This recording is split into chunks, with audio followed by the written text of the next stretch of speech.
ஐயோ சாரி. நேயர்களே, welcome to ஊருக்குள்ளே பேசிக்கிறாங்க நிகழ்ச்சி. எனக்கும் கிளிஜிக்கும் ஒரு சின்ன ப்ராப்ளம். என்ன ப்ராப்ளம்னு கேட்குறீங்களா? இல்லை, யார் யாரோ பேர் மாற்றிக்கிறாங்க. ஏன் கூட்டணி கூட பேர் மாற்றி வச்சுக்கிறாங்க.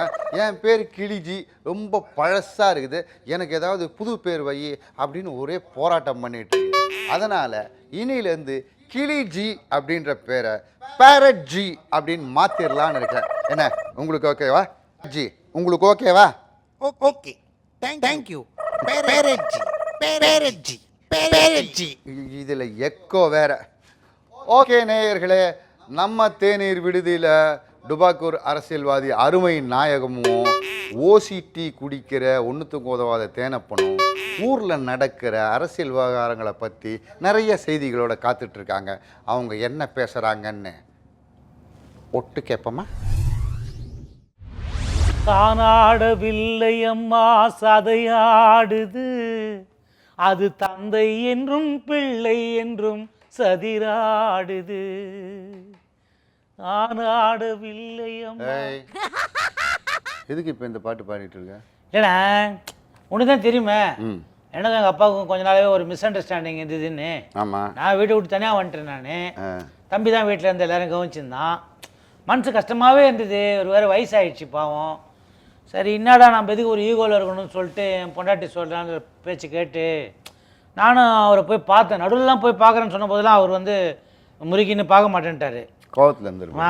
கண்டிப்பாக நான் கோவத்துலேயும் வருத்தத்துலேயும் இருந்தார். நேற்று போனேன், கூப்பிட்டு என்னடா என்ன விஷயம்னாரு. இல்லைப்பா, நான் ஏதாவது தப்பாக பேசினா மன்னிச்சுக்கப்பா, ரொம்ப மனசுக்கு கொண்ட மாதிரி நடந்துக்க மாட்டேன் அப்படின்னேன். அவரும் அழுதுட்டார், நானும் அழுதுட்டேன். ஸோ அது வந்து ஒரு பாச பிணைப்பு உருவாயிடுச்சு. பட் அதில் ஒரு சின்ன சிக்கல்னா, இப்போ என் தம்பிக்கு ஒரு பயம் வந்துச்சு, ஏடா மறுபடியும் அண்ணன் வந்து ஒட்டிக்கிறானேன்ட்டு. பட் எனக்கு அது மாதிரிலாம் ஒன்றும் இல்லை. சரி, அப்பாவை பார்த்தோம், வந்துட்டோம், சந்தோஷம். அப்போ அந்த அப்பாவோட இருக்கும்போது அந்த நிலைமையில் நமக்கு இந்த பாட்டு ஞாபகம் வந்ததா, இமோஷனலாக அந்த பாட்டு நான் அப்படியே பாட்டு. நான் ஏய், நீ நல்லவனா கெட்டவனாடா? சாதாரணமானவனே. நிஜமாவே நாட்டு நிலவரம் தெரிஞ்சு பேசுறியா? இது வீட்டு நிலவரண்ணே. வீட்டு நிலவரம் இல்லடா. கண்கள் பனித்தது, இதயம் இனித்தது. இந்த டைலாக் ஞாபகம் இருக்கா உனக்கு? நல்ல தமிழ், அழகான தமிழாகுது. சூரிய கட்சி தலைவர் அடிக்கடி உபயோகிப்பார். ஓ, அவங்க குடும்பத்தில் பிரச்சனை வந்து ஏதாவது பிரிஞ்சு மீண்டும் இணையும் போது இதை வந்து கண்டிப்பாக இதே மாதிரி தான் இப்போ கோபாலபுரத்தை நோக்கி மதுரையிலேருந்து அவரோட தனையன் வந்து சந்திச்சிருக்கிறாரு. பார்த்தீங்களா? வீட்டில் நடக்கிறதா நாட்டில் நடக்கும், நாட்டில் நடக்கிறதா வீட்டில் நடக்கும்னு பெரியவங்க சொல்லுவாங்கல்ல, அது உண்மையாயிடுச்சு பாருங்க. ஆயிரம் இருந்தாலும் அப்பா பிள்ளை யாராலையும் பிரிக்க முடியாதுல்ல, அதனால தான் ரெண்டு பேரும் சந்திச்சிருக்காங்க.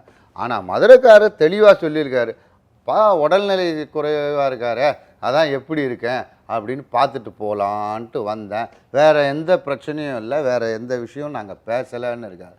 அதையே தான் தளபதியும் தந்தை மகன் சந்திப்பதை ஏன் பிரச்சனை ஆகுறீங்க, அவங்க உடல்நலம் விசாரிச்சுட்டு போயிருக்காங்க அப்படின்னு சொல்கிறாங்க.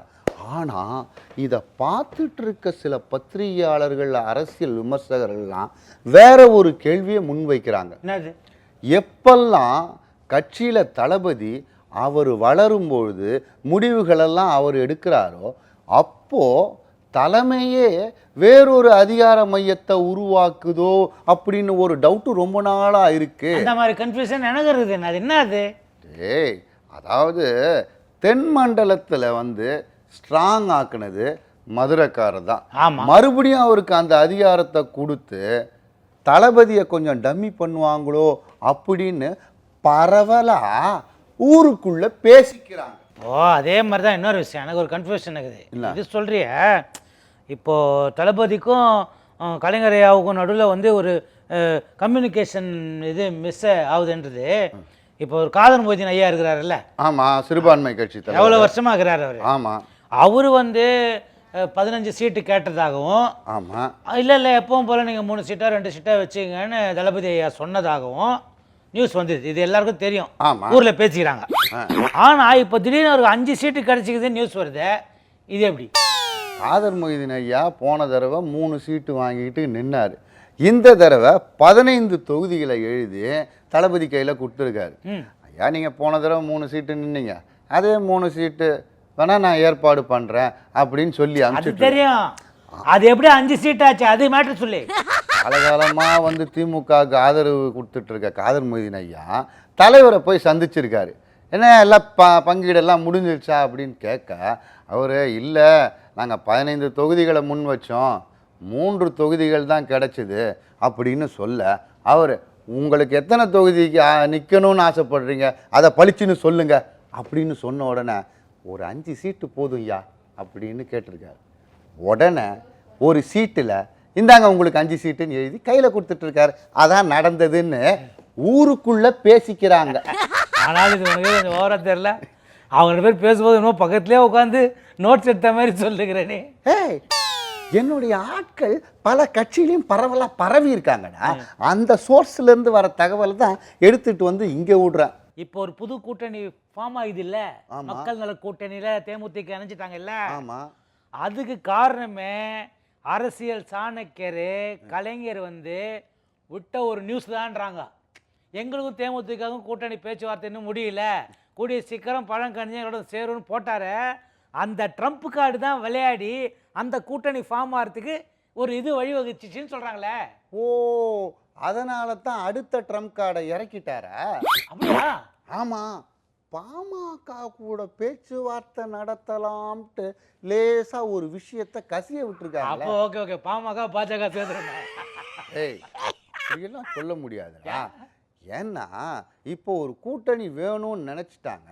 அதனால் செரி பழம் வரலையே, ஐஸ்கிரீமில் மாம்பழம் வந்து உட்காரலாம் அப்படின்னு ஊருக்குள்ளே பேசிக்கிறாங்க.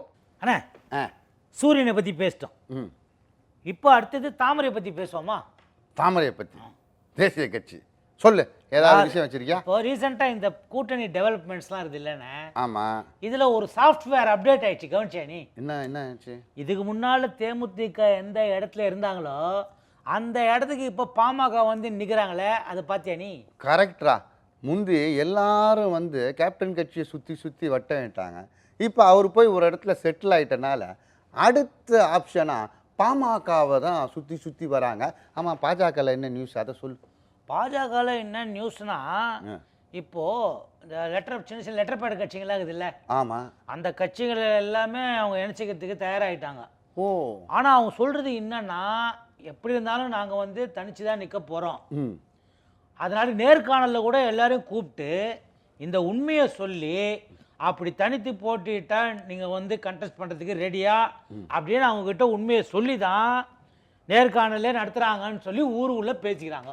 ஏய், ஆனால் பாஜகவுக்கு மிகப்பெரிய ஆறுதல் என்னன்னா நம்ம ஏசி சண்முகம் அவர்கள் தான். ஓ, புதிய நீதி கட்சி வச்சிருக்காருல்ல. ஆமாம். நாங்கள் வந்து பாஜகவோட இணைந்து தான் கடைசி முறையாக போட்டியிட்டோம். நாங்கள் வந்து மக்கள் நல கூட்டணிக்கோ இல்லை அதிமுக கூட்டணிக்கோ திமுக கூட்டணிக்கோ கண்டிப்பாக போக மாட்டோம். அந்த கூட்டணியிலே இருந்து அந்த கூட்டணியை வலுப்படுத்துவது தான் எங்கள் கொள்கை நோக்கம் அப்படின்னு சொல்லியிருக்காரு. இதனால பாஜகவில் இருக்கவங்க ஒரு கட்சியாவது நம்ம கூட்டணியில் இருக்கிறேன்னு சொல்லுதேன்னு பயங்கர சந்தோஷத்தில் இருக்காங்க. ஆனால் காவி தொண்டர்கள்லாம் என்ன நினைக்கிறாங்கன்னா, எப்படியும் எந்த கட்சி நம்மக்கிட்ட வந்தாலும் இல்லை நம்ம எந்த கட்சிக்கிட்ட போய் கூட்டணி வச்சாலும் இந்த தேர்தலில் பாஜக வந்து மந்திரி சபை அமைக்க முடியாது. ஏன்னா அவங்களோட வாக்கு வங்கி அவ்வளவுதான். கரெக்டு. ஆனால் நாங்கள் மத்திய அரசாங்கத்தில் பொறுப்பில் இருக்கோம். இந்த 5 வருஷத்தில் எங்கள் பலத்தை கொஞ்சம் கொஞ்சமாக உருவாக்கி அடுத்த பொது தேர்தலில் எந்தெந்த கட்சியெல்லாம் பாஜக கூட சேரமாட்டோம்னு முறுக்கிட்டு நின்னாங்களோ அவங்கெல்லாம் எங்களுக்கு சீட்டு கொடுங்கன்னு வந்து நிற்கிற அளவுக்கு மத்திய அரசு பலத்தை வச்சு கட்சியை வளர்த்துடுவோம் அப்படின்னு சொல்கிறாங்க. கட்சியை வளர்க்கணும்னு ஆசைப்படுறாங்களே. அப்போ நான் ஒரு சின்ன ஒரு மேட்டர் சொல்கிறேன், அது ஏன் நடக்கிறதுக்கு வாய்ப்பு இல்லைன்னு எல்லாரும் நினைக்கிறாங்க. இப்போ 5 வருஷத்துல கட்சியை பலப்படுத்தணும்னா தாமரை கட்சி என்ன சொல்கிறேன் நான், ஆளுங்கட்சியோட கூட்டணி வச்சிட்டாங்கன்னா மேட்ரு ஓவர் இல்லை. அதிமுக கூட அதுதான் அண்டர் கரண்ட்ல இருக்கிறதா நான் சொல்லலை, ஊருக்குள்ள பேசிக்கிறாங்க. அப்போ இப்படி ஒன்றும் பண்ணி போகிறாங்க. இப்போ பாஜக வந்து லெட்டர் பேட் கட்சிலாம் கூட சேர்த்துக்கிறான்னு சொல்கிறீங்கல்ல, அப்போ சென்டரில் வந்து இப்படி இருக்கிற 2 கட்சி தான், ஆனாலும் இங்கே கூட்டணி வச்சுட்டா நல்லா தானே இருக்கும். பாஜகவும் ஆம் ஆத்மி கட்சி கூட்டணி சேர்ந்தா எப்படி இருக்கும் யோசிச்சுப்பாரு. ஏய், என்னடா நீ அரசியல் அறிவே இல்லாமல் பேசுகிற? அவங்கெல்லாம் ஒன்றுக்கு ஒன்று முரண்பாடாக எதிர்க்க இருக்கிறாங்க.